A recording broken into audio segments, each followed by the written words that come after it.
Саламат, кадерле достар. Здравствуйте, дорогие друзья. Я сегодня хочу рассказать и показать, как я шью башкирские женские шапки, бурек. Я делаю их четырехклинные. Вот на этом примере хочу показать, как я делаю выкройку одного клина. Измеряю объем своей головы, прибавляю сантиметр на швы и делю на 4 части. У меня получилось 60 сантиметров, и ширина одного клина, соответственно, получилось 15 сантиметров. Далее 15 сантиметров я делю напополам, у меня получилось 7,5. И вверх делаю линию высоты шапки 20 сантиметров. Сантиметр я оставляю припуска. И от этой точки нижней вверх веду 20 сантиметров.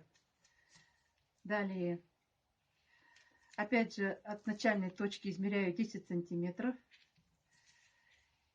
И уменьшаю клин на 1 сантиметр. Тут у меня изначально получилось 7,5. Спустя 10 сантиметров клин у меня уже стал на 6,5, на 1 сантиметр меньше.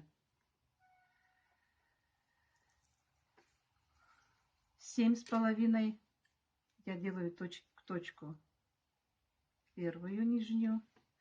6,5 делаю вторую точку. И окончательную точку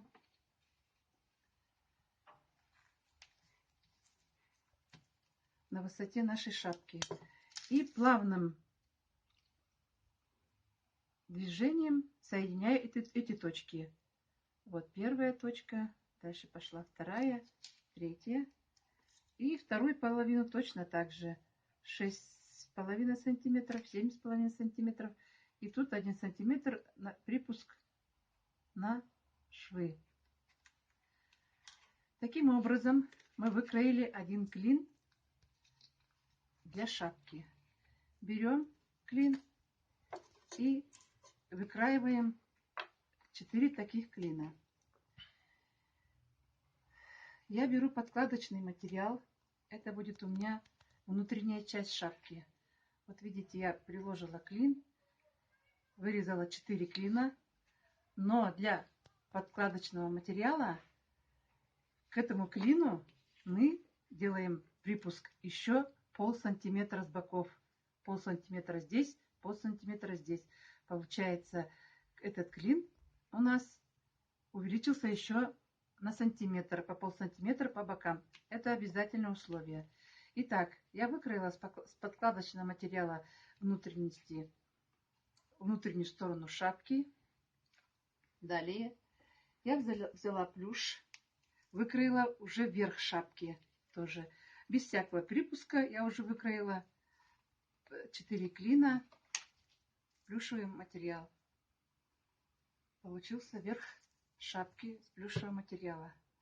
Далее мы выворачиваем подкладочный материал, низ шапки, натягиваем на банку. Это все я вам показываю так, как я шью сама. Далее сверху мы одеваем уже верх шапки, плюшевую выкройку. Одеваем, стягиваем, чтобы у нас тут все было ровненько, красиво. Стягиваем.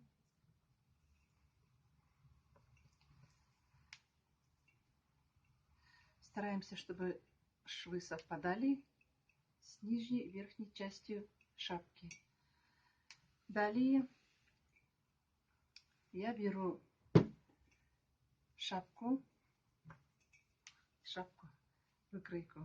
выкройки.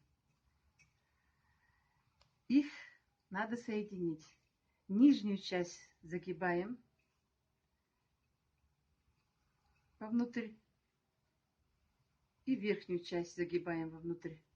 И их аккуратненько соединяем. Соединяем пока вручную. На машинке ничего не прошиваем, чтобы было удобно шить, обязательно прошиваем вручную, наживуливаем.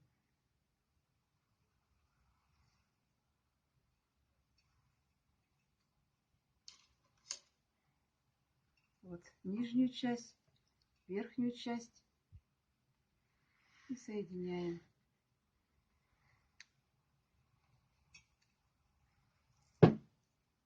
Вот шов у меня, вот шов.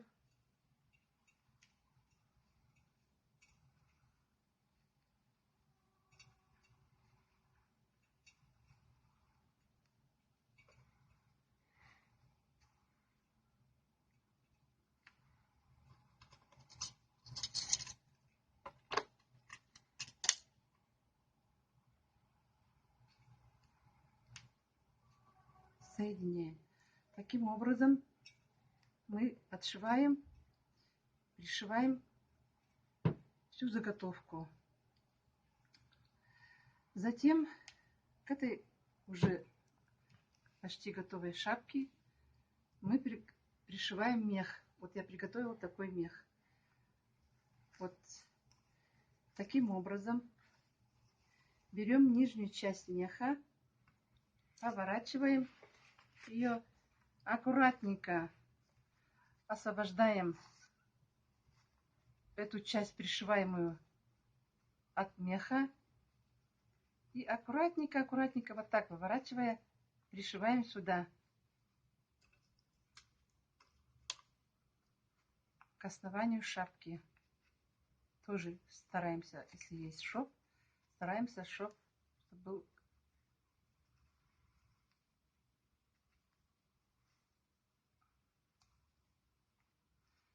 Далее, вот она, если нижнюю часть ее всю пришили, далее мы берем и начинаем пришивать шапку уже с верхней стороны. Здесь пришиваем, туда пришиваем. И если мех большой, я не отрезаю, оставляю как есть. Даже для женской шапки. Такие хвостики оставляю.